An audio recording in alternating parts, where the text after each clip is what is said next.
John the Baptist is supposed to be this figure that's promising to make straight the paths. A voice of one crying in the desert, "Prepare the way of the Lord, make straight his paths."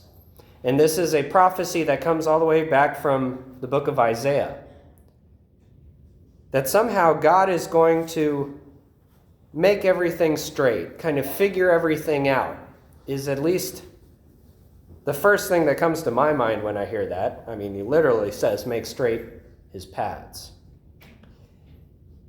And making straight paths, it would seem, at least from, I don't know, maybe I have a weird idea of things, but if you want to have people come to the Lord, you might invite them, you might bring them in, you might try to make it easy for them to be on this path towards holiness, on this path towards knowing God. Seems pretty straightforward to me.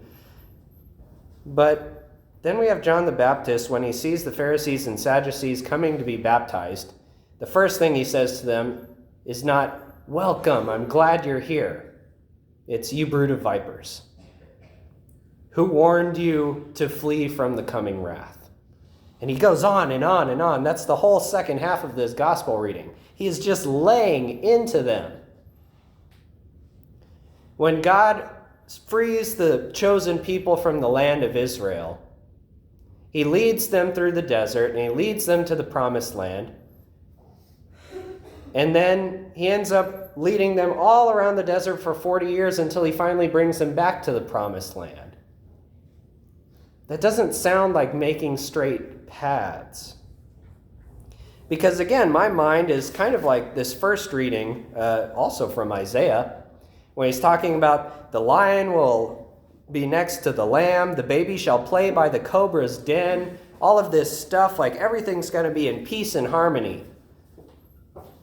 And yet, it seems like sometimes, at least, God doesn't straighten paths. In fact, his holy ones even throw around things like brood of vipers and whitewashed tombs and all sorts of intense curses, in a sense, at people.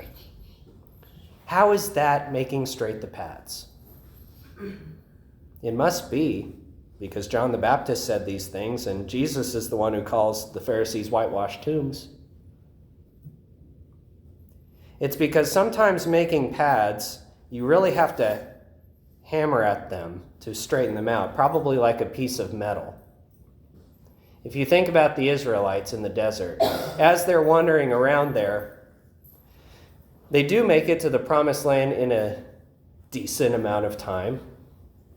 And God says, okay, go up and take the land. But the people say, no, we're scared because these people who are inhabiting the land are veritable giants. They're the Anakim, these descendant of giants. And then, people like Caleb say, no, let's go up. God has opened the land to us. Let's do this. But everybody says no out of fear. And so in order to punish them in a sense, but I think more so to correct them and to form them, he has them wander in the desert for 40 years. John the Baptist could have just simply said, welcome, scribes and Pharisees. Welcome to this baptism. Welcome into the church. Everything's going to be great. But he doesn't want just members. He doesn't want people just going through this action. He wants true converted believers who follow the Lord in everything. And that's more important than a numbers game.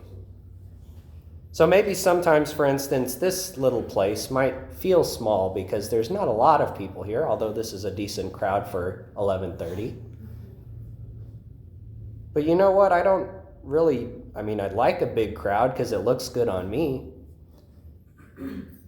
But what I'd rather want is committed disciples. What I'd rather want are people so radically and completely conformed to Christ that they can't imagine sin being a part of their lives.